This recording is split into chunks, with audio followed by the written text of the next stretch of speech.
something as simple as going for a run. Dr. Scott Sears, some new research out about, look, you don't need to be a marathon runner. You don't need to be one of those running 5 times a week, several miles. Just a little bit of running can have a huge impact, apparently. Yeah, it's fascinating, and I was talking to you a little bit about it earlier because I've given up running. I used to run. I don't have the frame of a runner, obviously. People listening on the radio can't see that. But, my frame is not really built for running. I've run one marathon. It was the last marathon that I've ever run, and it's the last marathon I ever will run. That just doesn't look fun to me. No, it's not fun. It doesn't feel fun, especially when you're built like me or half marathons. And so I used to think, hey, I'm going to run. I got to have a goal. I got to get there. I got to get up to where I'm doing 10Ks or whatever. And the truth of it is, the studies that have come out recently have shown that just a little bit of running has as much benefit for those who are running all the time. And so recent studies showed if you run even just once a week, and whether this is on a treadmill, outdoors, doesn't really matter. But if you run, and everybody knows the difference between running and walking. Yeah. It's not complicated. If you run, whatever pace that is, at least once a week, or the total amount of running that you do in a week is even 45 minutes, something less than 50 minutes. Those patients benefited from a mortality perspective, meaning death. They had 27% less mortality over about a 15-year period than people who didn't run at all. And if they ran more than that, there wasn't additional benefit. Nice. So not that you should make fun of your friends your friends who are actually training for a marathon or doing some hardcore running. You don't have to say, hey, I just do this and I'll just sit here drinking my lemonade while you keep running. But it's fascinating and motivating for people that I only have to get out, and run once a week. The rest of the week I can walk, I can do some other exercises. We've talked about that a lot on this show. But if I can add running at least one day a week, or I can scatter in 4 to 5 minutes of running at a time and over a week get that up to about 40 minutes, I'm going to benefit. And it's going to lower my risk of dying in both women and men. So it's not just a gender-specific thing. And from heart disease and from cancer, which is fascinating. And you're talking it could be as little as 10 minutes a week. Yeah. Just take 10 minutes of running. Because I used to, I wouldn't say I necessarily liked running. My best 2-mile run ever was 13:30, but that's because I was in ROTC at the University of Montana. And I wanted to go to air assault school, so I better pick it up if I wanted to win that slot, right? Right. But usually I'm not like there's some guys that are just naturally good runners, But I've got a bad lower back, so one of the things docs have told me is don't run anymore. Just don't do it. So what I'll do is I'll do more of an interval where I'll run on a treadmill at a little incline for 4 minutes, and then break before my back starts feeling it, and then hike for 2 minutes, and then run for 4, hike for 2. So I'll do that interval. So even just by doing that, even if I only did that once a week and got at least 10, 20 minutes of running in, that alone could be that is a powerful way of exercising and very doable. I think people who stand on a treadmill and a walk, every once in a while you get kind of that itch like, I just need to go a little faster. I just need to run.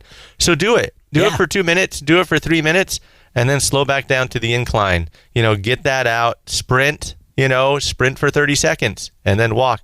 Any of that cumulative running time is really good. So that's a great thing. It's very encouraging for those of us who have either arthritis or, our feet hurt when we run, or we're just not runners. Like, we're just not built that way. You don't have to be a runner to run. Yeah. I thought you were going to say your fastest mile was when someone was chasing you, but most of us, that's our experience with running. We're running from something, but introducing a little bit of running on the treadmill or a little bit of running when you're out walking or hiking, it can have powerful effects. So just work that in. Well, and I feel like I get in better workouts now than even when I was younger in the military, because the Army was all about 2-mile run, push-ups and sit-ups. Well, it's like if all you do is train for a run and push-ups and sit-ups, okay, well, no wonder my back hurts now. You know what I mean? Right. So it's just I'm just going to go do a 6-mile run. Whereas now it's like I feel like I get better workouts in because I'll do more of a high-intensity interval training for 30 to 40 minutes, and then go do 10 to 20, maybe more minutes on a combination of a bike and a treadmill and all these other stuff. So that's good to hear that, I may not be able to run like I used to, but just getting a little bit of it in does the job, and it doesn't destroy my back at the same time. Yeah, definitely. Yeah. Definitely. Switching topics to a not so depressing talk about depression here. Some actual kind of good news here. So you were saying there's actually research that says that, look, there's all these antidepressant medications that are out there, but actually taking like a simple over-the-counter pill could be just as good? Yeah, there's some great stuff that's coming out. We have forever been trying to build a model of what really is depression. Every day in clinic, I have to have a conversation with my patients that doctors use the word depression differently than the way patients perceive depression. Patients perceive depression as sadness, which is an element of depression, but it doesn't define depression. Oftentimes, the most common symptom of depression is just lack of drive, lack of motivation, a fear of moving on, a paralysis, that I just don't have any energy. It's trouble sleeping. It's not necessarily sadness. And so when we come back from the break, it'll be, as we've tried to build these models, we've understood what are other ways we can treat depression. And there's some new studies coming out about anti-inflammatories that can be really helpful. I got a message from one of our listeners here, actually a military friend, listening via our app all the way out in Florida. Great guy. He says, hey, Doc, what about cycling versus running? Anything about the health benefits there? Yeah, so there's not in this particular study, because this one specifically was looking at running, but there have been a lot of other studies comparing cycling with running. And cycling is one of those things that can match the intensity of running. So from a caloric expenditure or losing weight perspective, cycling can be very powerful. The easiest way to think of cycling is you need to do twice as many miles as you do running to get an equivalent effect. So if you're like, I want to go run 3 miles, you need to go cycle 6 miles. Cycling is fantastic. Cycling doesn't have the same impact on the joints. So that's important from a couple perspectives. If you have arthritis, cycling is definitely the way to go. If you have osteoporosis, right, thin bones, cycling doesn't help thin bones. It's weight-bearing exercise like on your feet, walking or running, that can be different. So it's important to kind of know your own body. Cycling can be very powerful. Cycling comes with some other side effects. Anybody who's cycled a lot knows they can get chaffed pretty good and have some actually some buttock pain that can be pretty severe. So it's important for people to know kind of what those risks are and how to prevent them. But cycling is very powerful. We were talking during the break too, like I just get bored. We all get bored. So we'll mix it up, go from a treadmill to a power mill to the Jacob's ladder. That's a killer. Yeah. That's a good one. So even just mix it up. But that's why this whole running discussion is very motivational, to realize like you don't have to go out there and kill yourself all week long. Just do a little bit and then mix it up with other stuff. And talking about that from a depression, kind of leading into the depression thing, that burst of, we call them endorphins. Endorphins, I think most people have heard of endorphins. Other people might call them happy hormones or happy chemicals. That endorphin release that happens with exercise can be cycling, can be running, can be anything vigorous enough to really make you sweat, which is a good threshold to reach. If this makes me sweat, your body will release endorphins. These happy hormones that can actually combat depression as well. And so a lot of people, like if they're really frustrated, I was talking to my son who's down in college yesterday, and he had taken a test and he was a little bit frustrated about it. I was like, one of the best things you can do after that is go pump some iron. Go to the gym. That vigorous exercise releases these endorphins that really do combat stress and kind of internal turmoil. Kind of going back to our depression, exercise is a very cheap way and very effective way to deal with depressive symptoms. And look, if you just don't have it in you, I just don't want to go do it. Take a pre-workout. There's caffeinated and non-caffeinated pre-workouts that you can do to give you that energy boost before you go to the gym too. So I don't know, at least that works for me. Anything you need to do that motivates you to break a sweat is a good thing to do. Do it, yeah. With the exception of THC and CBD, as we'll talk about. So let's get it. Oh, by the way, and on this, not to get too much on this healthcare kick or on this exercise kick here, but I saw a couple of headlines just from our friends at Fox News Radio in the past couple of weeks. 1 in 3 Americans will have diabetes by 2050. That was what the Centers for Disease and Prevention said. Over 250 million kids will be obese by 2030. That was another report that came out from the World Obesity Federation's Atlas of Childhood Obesity. Anyway, so it's important for kids here too. Depression. We know that Montana worst in the nation per capita when it comes to suicide. So that being said, there's a lot of focus on depression and antidepressants. You were saying that there's new research that says even taking something like an Advil or an Aleve could be even better than actual antidepressant medication. Yeah, there's again, going back to this, trying to build a model of depression, we're still trying to understand all the aspects of depression as a syndrome.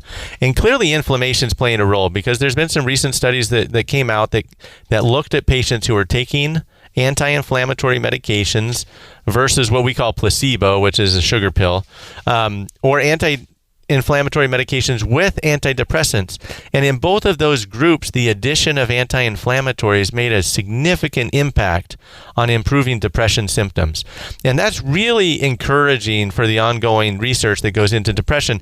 Anti-inflammatories are things like, we call them NSAIDs. NSAIDs are non-steroidal anti-inflammatory drugs. Advil, Aleve, generic names would be ibuprofen, naproxen. There's a lot of prescription ones. I am not telling my patients at this point, hey, go buy a bottle of Advil to treat your depression.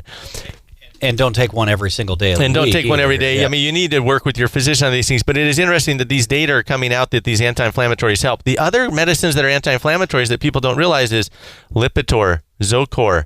Those are called statin medications we use in heart disease.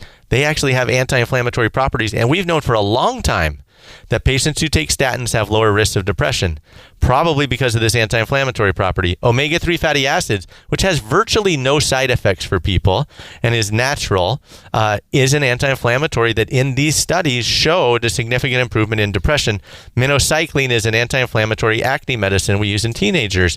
Anti-inflammatory properties, patients taking that had lower depression scores. So some really encouraging things. And not just because it got rid of their acne. But no, not at all. Yeah. Even these were given to patients who didn't have a reason to be taking them. No inflammatory condition at all in these studies. And so powerful effects that are opening the door to understanding depression with new eyes, what's going on, what's contributing to it. That's very interesting. Hold that thought for a second. We're talking with Dr. Scott Sears with St. Vincent Healthcare. Joins us every other Tuesday here, taking your questions, medical questions, healthcare questions, you name it, fields everything under the sun. 406-294-0970. Let's go to Don in Kalispell, listening to KJJR. Hey, Don, you're on with Dr. Sears. Did you have a question or a comment? Hey, yeah, so I lost 35 pounds from doing like a kickboxing MMA workout. Now, my joints, I don't know because I'm maybe kicking, punching too hard. My joints took a little bit of effect from it, but the pounds just went away. It was like, Mr. Flint, you can understand this. That's right, yeah. I lost like about the same amount, yeah.